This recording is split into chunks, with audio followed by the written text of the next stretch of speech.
Hello, beautiful people of YouTube. If you're watching this right now, you're either one or two people. You may be somebody that already has their business established, everything's going, but you just need a little help and a little push in the right direction. Or you may be completely new to this whole boss life, business, entrepreneurship. And today, it doesn't matter who you are because today we're all gonna start at the same point. So if you're ready to learn how to start your business successfully in 5 easy steps, stay tuned.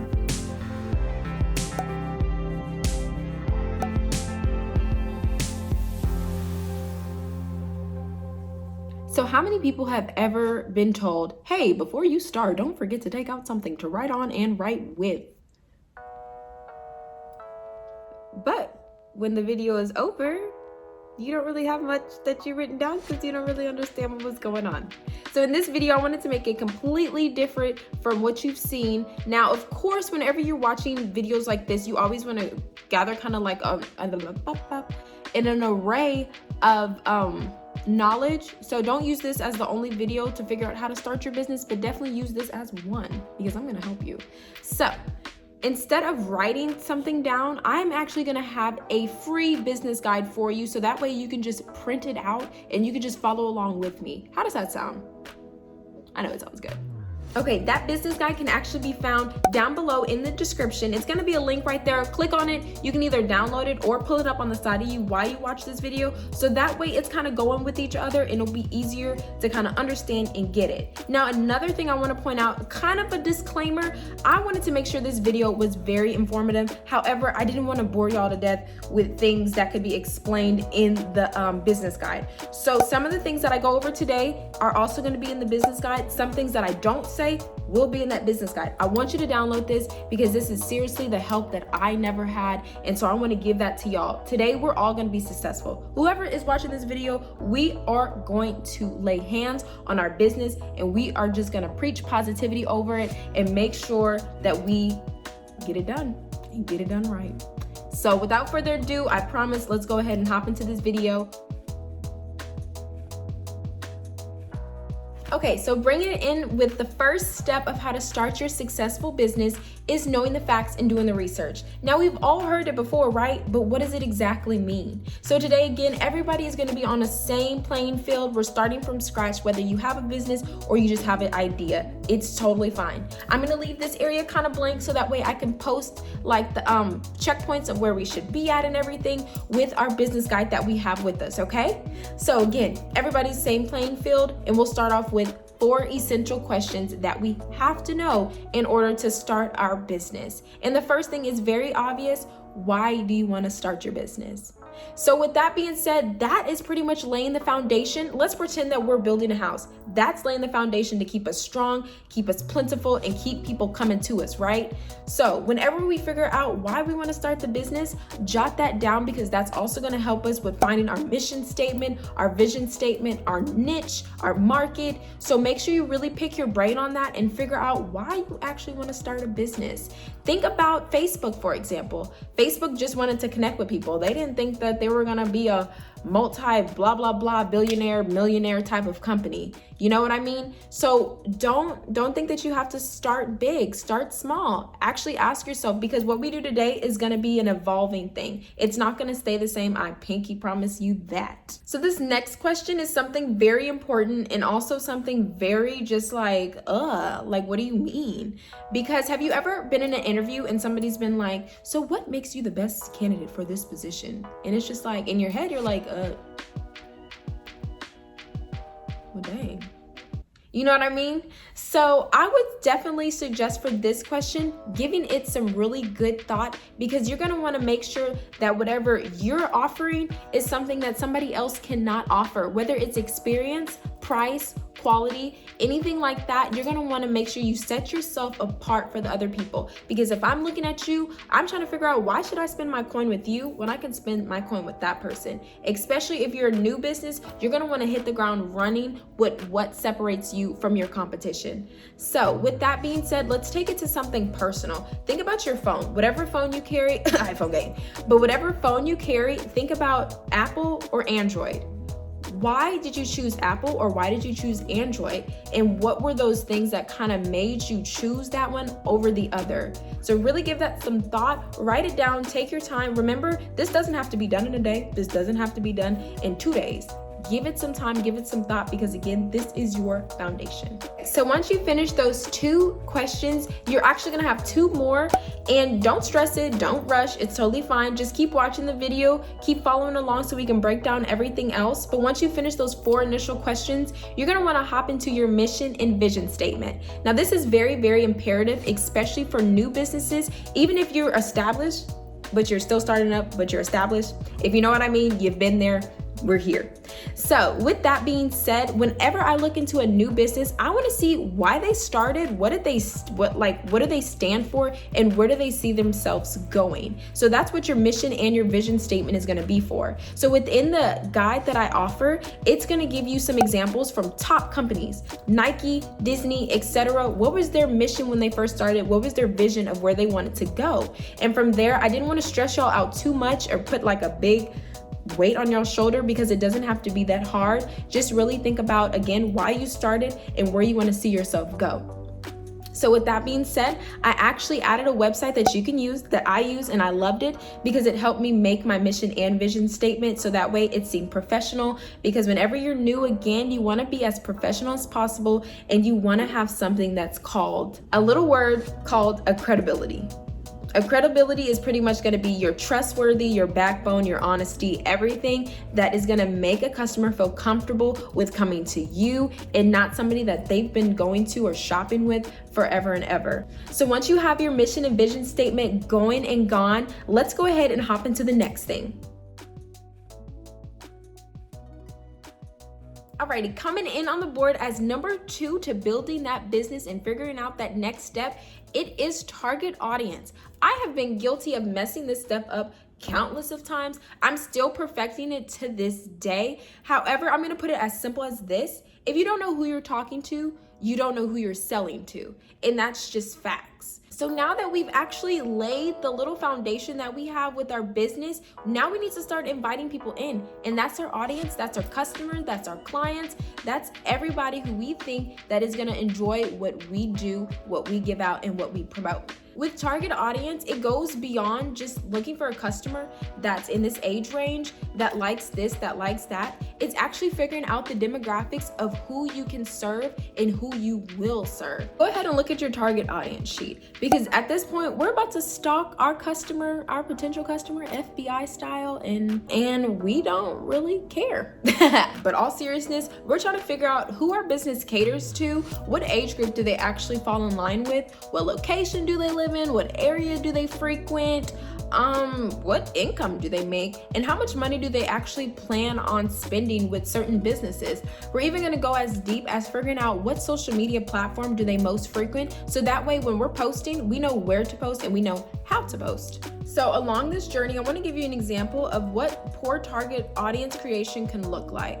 So say I am 18 years old, I have my own hair company, it's beautiful, it's luxurious, I'm selling the experience of having people feel good in what they do and feel good in how they look.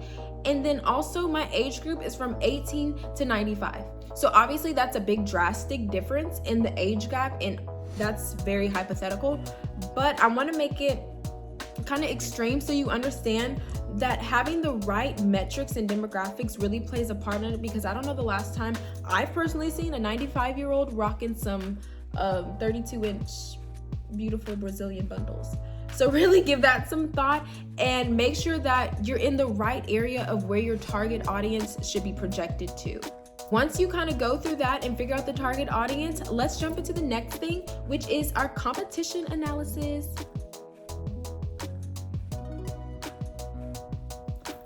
So first off, with competition, I'm just gonna put it flat out there like this. Competition does not always have to come from an ill will place. It's actually a very strategic move that businesses make all the time, and it's really gonna help you. Because for me, it doesn't come from a source of negativity. It helps me figure out where I need to go and where I don't ever wanna go. You know what I mean? So I'm gonna give you some examples of companies, and just let me know if you understand where I'm trying to go with this.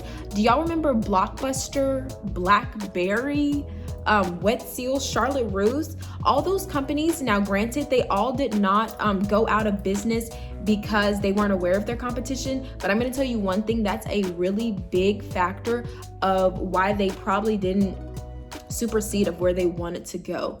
Let's give Blockbuster an example. Blockbuster had been the hit thing for a while. You used to rent your movies or whatever. Then Redbox came on the scene. Redbox actually wanted to kind of combine with Blockbuster, but Blockbuster was very closed-minded. Just like BlackBerry, they didn't want to evolve with what was coming up, the iPhones, the Razors, whatever else was coming up. They didn't want to move with it. And that is something that can really stunt your growth. So when you're looking at your competition analysis, when you look at your sheet that I have, make sure you pay focus to what are their hot sellers. And a big one for me is what kind of customer service do they have? Because if anything, I want to make sure I'm always giving the A+ top-notch customer service. So really give those questions some thought, write them out, and actually go searching on those websites. For me, I'm not gonna lie, I look at Fashion Nova, I look at Forever 21, I even look at other boutiques like around me that are local, just to be like, well, dang, maybe I need to do this better. So when we're looking at our competition, we want to look at the major competition and we want to look at the local competition. Now, when you're looking at these places, I want you to find their hot sellers, their top trends, even look at their customer reviews.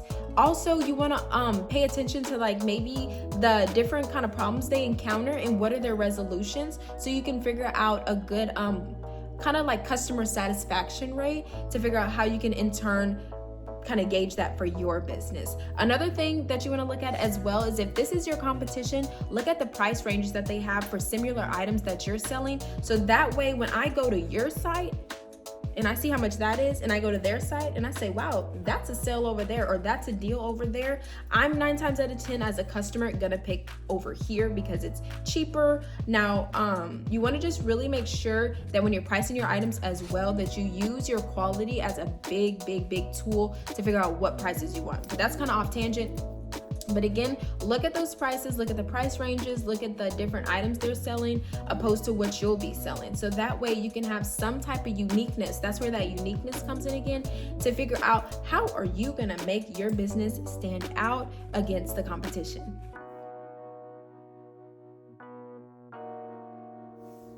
So my favorite number 4 is marketing strategies. This is honestly going to be fun for you because this is where you get to let loose with your company. This is where you get to find your branding identity, where you get to brand your colors, everything like that, your website building, your email marketing. Now there's so many things that goes within marketing, so I won't be able to say it all right here, but yes, it will be in that business guide that you already have. So let's just start off with this. Let's go with social media. When you're doing social media, you're gonna wanna make sure that you're posting enticing and fun pictures of whatever you're selling or whatever you're serving. Because the biggest thing that we all get caught up in, once again, guilty to it, is we're selling clothes and we're not selling an experience. So whenever you're posting, make sure it's like, make sure your customer can actually envision themselves within the product and where the product is. And that comes again of figuring out where your target audience frequencies. So that way you can put on that cute little sexy mini dress and you can go where they're at to give them idea like, hey, you were just here and you can wear this, if that makes sense. So another thing is with posting enticing photos, you also want to make sure that you're not getting behind, you're really consistent.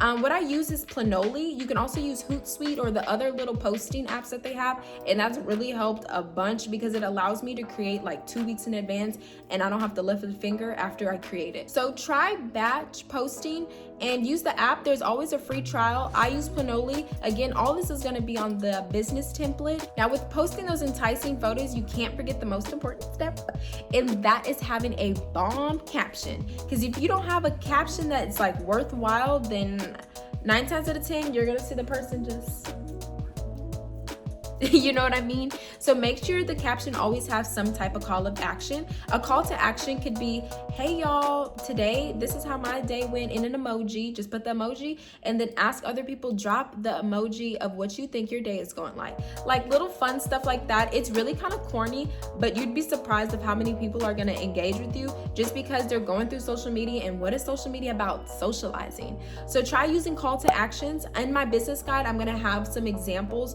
of what you can use, so that way you can start off your enticing post as something really good and flavorful and something that people are going to want to see and actually see more of. Alrighty, so we're coming in with the 5th step. Everybody scream, everybody do a little dance, because we're almost done. Now I purposely put this one towards the end because I just didn't want anybody to kind of get like mentally discouraged or feel like, oh my gosh, this is so boring, I hate this step. Like when can I get to the fun stuff? But with the 5th step, you have to have some type of legal structure for your business, so that way you can perform sales tax. That way you can grab those permits that you need, the wholesale vendor, license, the EIN number, all that. You want to make sure that you're running correctly, so that way you can run successfully. So with that 5th step, creating a business structure, that can be LLCs, DBA, S Corp, C Corp, whatever you want to do. However, just make sure that you do it. Just jump into it, save up your money. It really like varies state to state. I'm gonna give y'all some websites on the business guide of where y'all can go to get it started. What I used was inkfile.com. It was super easy. You'll pay like your state filing fee, and then you'll pay whatever package you want, including the other little small things like your registered agent, for your taxes, your sales permits, all that jazz. It's a lot. I'm not gonna lie to you, it's a lot. And I'm not like a big sit down reading person, especially when it comes to like legal things. I get really tired and I get lazy. But you're going to want to make sure you take the time, because this is your business at the end of the day, and you want to run smooth and correctly. So for example, I have an LLC, and it's a limited liability corporation. So that pretty much helps me just in case somebody wants to come after me. They're not coming after me or my personal assets. They would come after my business's personal assets. And that's what I wanted, and that's what I feel like that's going to help me. Now, of course, I'm going to do some more research just to see where I want to go next in the future, but figure out where you want to go. If you want to start with an LLC, that's totally fine. If you want to have a doing business as type of company, that's fine too. Just go ahead and use my business guide. For this one, I jumped really in depth on the guide because I wanted to make sure you understand it, because for me, again, I'm not a big legal business reading type of person, so I want to make sure that you understand it. But honestly, y'all just made it. Everybody here that has a business, y'all just made it. Even if it's a business ID, you made it to the last and final step. Congratulations. Honestly, take this serious. If you want to do this, take it serious. There's no bigger obstacle than you whenever you're trying to do something for yourself. Thank y'all so much for watching. Make sure if you have any questions, comment it down below. Make sure you download that business template so that way we can go ahead and get it going. I'd love for y'all to ask me questions. I'm here 24/7. So yeah. Bye guys, thank y'all so much for watching. Make sure you're subscribed if you like this and you enjoyed it and it helped you. Give this a big thumbs up. I'll see you on the next side, entrepreneur. Maybe we can be collaborating.